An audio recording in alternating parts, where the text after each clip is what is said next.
Simbio bo letos posodobil regijski center za ravnanje z odpadki. Kljub manjši zmogljivosti število potnikov na Celebusih ne upada. 6. rastoča knjiga o 30 letih samostojne Slovenije. Na Rogli uspešno izpeljali 13. smučarski kamp parasmučarjev. Še zadnjič v tem delovnem tednu. Lepo pozdravljeni, spoštovane gledalke, cenjeni gledalci televizije Celje v naši informativni oddaji Dogodki dneva. V celjskem javnem podjetju Simbio so minulo leto uspešno poslovali. Tudi za letos imajo precej načrtov, med njimi je posodobitev regijskega centra za ravnanje z odpadki. Se pa v teh dneh že srečujejo s pomanjkanjem zaposlenih zaradi karanten in izolacij. Čeprav je tudi minulo leto, kot že leto prej, zaznamovala epidemija koronavirusa, so v Simbiju svoj delovni proces dobro prilagodili novim razmeram, a se zdaj, kljub ukrepom, število odsotnosti zaradi karantene ali izolacije povečuje. Poslovanje je bilo sicer z poslovnega vidika uspešno, seveda pa letos imamo pa kar nekaj težav s karantenami, z izolacijami. Tako da kakšne trenutno nenujne zadeve že ukinjamo, kot je na primer, čiščenje ekoloških otokov in podobno, saj trenutno imamo zelo veliko delavcev na bolniškem staležu. Za letos v Simbiju načrtujejo posodobitev dela regionalnega centra za ravnanje z odpadki. Iz mestne občine Celje so že pred časom sporočili, da bodo za naložbe v RCR letos v proračunu predvideli 4 milijone evrov. V regionalnem centru za ravnanje z odpadki se seveda stalno vlaga v izboljšave in letos bo tudi RCR udeležen nekaj investicij. Zgradil se bo nov plato za skladiščenje lahke frakcije, potem čistilna naprava za izcedne vode, pa tudi MBO bo dobil nov mlin, pa še nekaj drugih nekaj manjših investicij, manjših prenov. Med naložbami so tudi nove podzemne in nadzemne zbiralnice odpadkov. Simbio je v lanskem letu postavil več podzemnih zbiralnikov za odpadke in pa nekaj nadzemnic.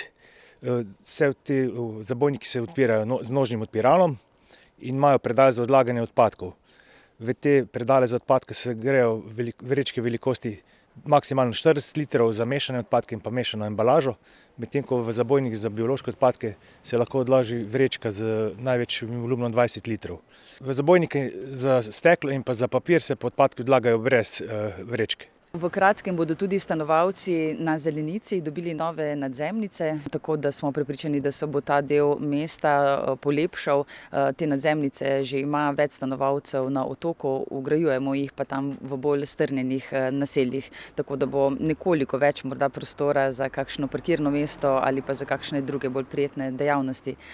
Drugače pa so v načrtu tudi še dve podzemnici, in sicer na Razlagovi ulici, ena bolj pri vodnem stolpu, druga tle bolj v bližini Evrope.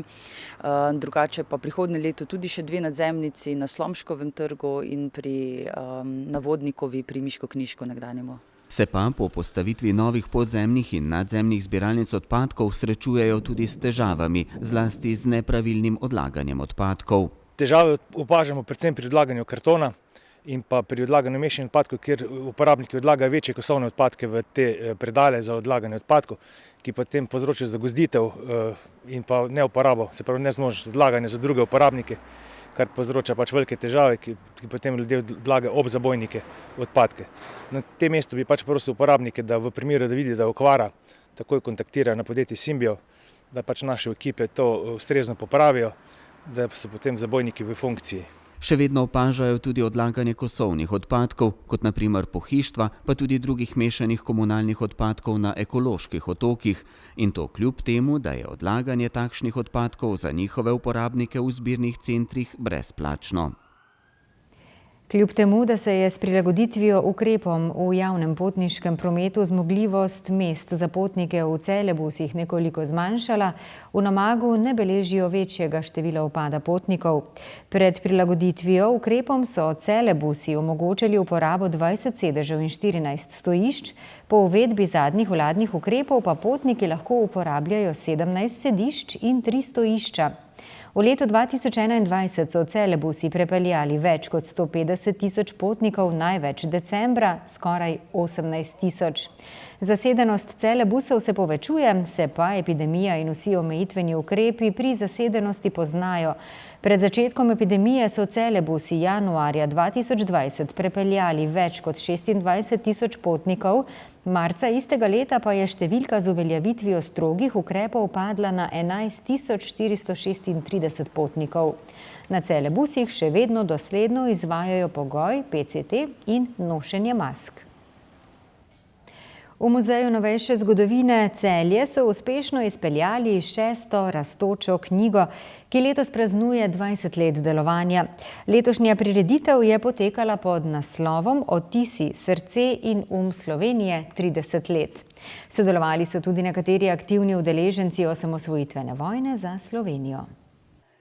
Gibanje Rastoča knjiga, ki letos praznuje 20 let, je projekt, s katerim imamo Slovenci priložnost izraziti svojo hvaležnost za življenje s knjigo od samih začetkov pismenosti pa do danes. Predstavniki skupine 65 podpisnikov so konec novembra leta 2000 v Državnem svetu predstavili projekt in ga poimenovali Rastoča knjiga.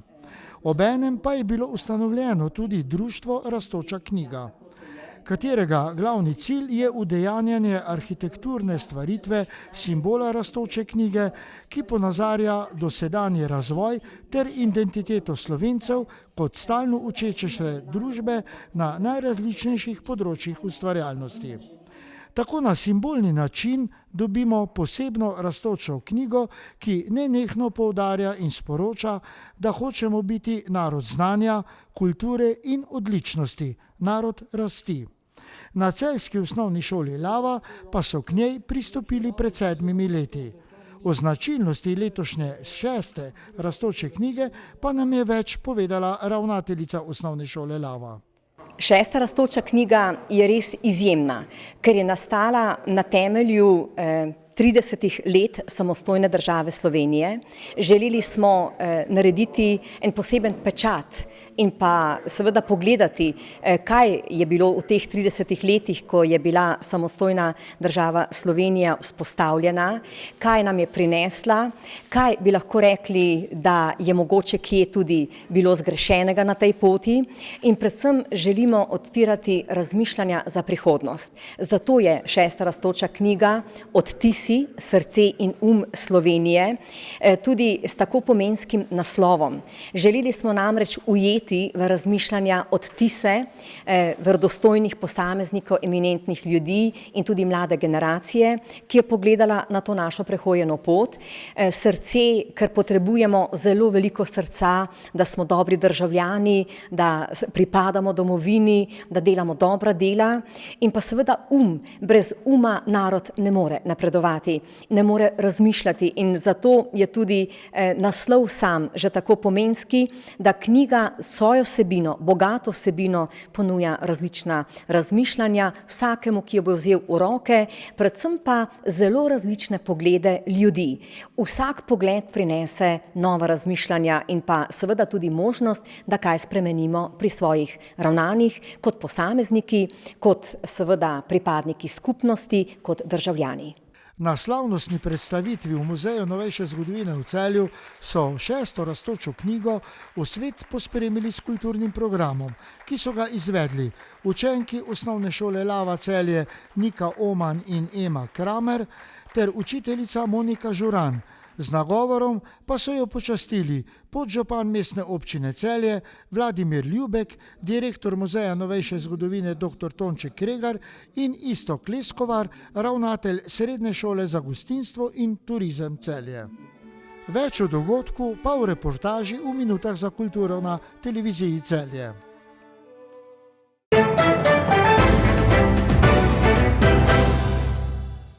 Zveza paraplegikov Slovenije je letos na Rogli uspela izpeljati 13. smučarski kamp smučarjev na monoskijih. Lanski je zaradi koronavirusnih razmer odpadel, letošnji pa je potekal ob strogem upoštevanju vseh varnostnih ukrepov. Kampa se je udeležilo 14 parasmučarjev in 38 spremljevalcev in svojcev. Udeležence 13. smučarskega kampa na monoskijih sta na Rogli pričakala lepo vreme in idealni pogoji za smuko. 13. kamp za pokal Zveze paraplegikov Slovenije je, lahko rečem, kljub veliko negotovosti v korona času proti koncu in uspeva res v maksimalno možni oceni z veliko, lahko rečem, kar rekordnim številom udeležencev. Kamp poteka zelo tekoče, kot sem že nekako omenil. Bili smo pripravljeni na vse, na morebitni virus, na testiranja, na vse, da probamo čim bolj zajeziti ta virus. Seveda, izrecno je bilo rečeno, da če se kdo počuti na prvi dan kampa, žal mora doma ostati. Tako da v bistvu poteka res tekoče. Pogoji za smučanje so pa boljših ne more biti. Tako da veliko novincev, novih, ki so prvič na smučkah, so danes z vozil in že na tekmi. Tudi letošnji udeleženci kampa so pohvalili vrhunsko organizacijo in izjemne pogoje, ki so jim bili priča na Rogli. Kar nekaj udeležencev je takšnih, ki se na kamp vračajo že vrsto let, saj pravijo, da je v primerjavi s primerljivimi kampi doma in po svetu nekaj posebnega. Poseben je zato, ker omogočimo vsem invalidom paraplegikom, kakor tudi drugim, da probajo stik s snegom in smučkam po ali poškodbi ali po bolezni, da sprobajo tudi oni, da so del tega športa.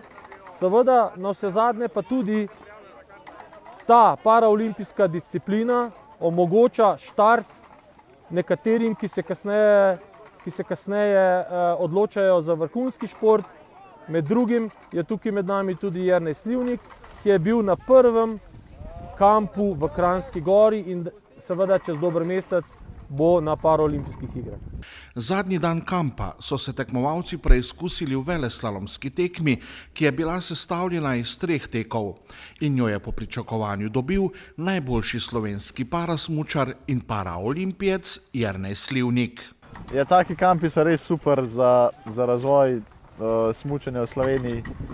Jaz bi si želel, da bi bilo tekmovalcev še več, da ne bi bil sam tisti resen tekmovalec, tako da je že na tem kampu tudi kar nekaj mladih in verjamem, da bo vsakdo od teh, ki so danes tukaj, nekoč tudi na mojem mestu. To je sigurno najbolj pomembna stvar, da se nekako vključujemo v družbo, da smo športom enakovredni ostalim in da dokazujemo sebi in ostalim, da nismo čisto drugačni. Nekateri udeleženci kampa so na Rogli naredili svoje prve smučarske korake.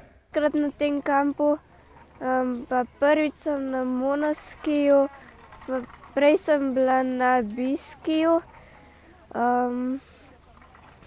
pa všeč mi je smučati. Udeležencem kampa je bilo v veliko pomoč tudi 6 študentk 3. letnika delovne terapije Zdravstvene fakultete Ljubljana pod mentorskim vodstvom Alenke Plemelj. Študentje delovne terapije sodelujejo na taborih sedečega smučanja že 13. leto. Tukaj pridobijo splošne in pa specifične kompetence predmeta. To je predvsem, da spoznajo prilagojeno izvedbo aktivnosti in da spoznajo, kako pomembne so dejavnosti človeka za njegovo kakovost življenja.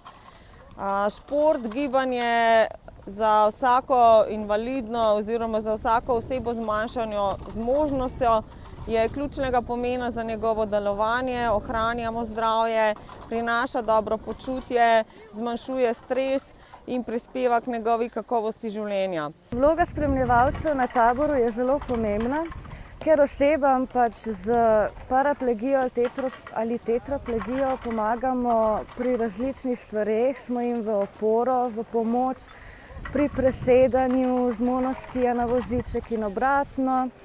Smo jim tudi kot za motivacijo in za dobro družbo. Kot študentke smo spremljevalke in pomagamo pri žičnicah, pa če slučajno kdo pade, jih poberemo in nasplošno pri presedanju. Predvsem pa na sedežnicah, ker to je, se mi zdi, da tudi oni pravijo, največji problem za njih, tako da smo nasplošno za pomoč pri čemerkoli potrebujejo. Letošnjemu kampu se je pridružilo tudi 8 smučarjev iz Hrvaške. Naši jim bodo obisk vrnili na poletnem smučarskem kampu na vodi na otoku Krku.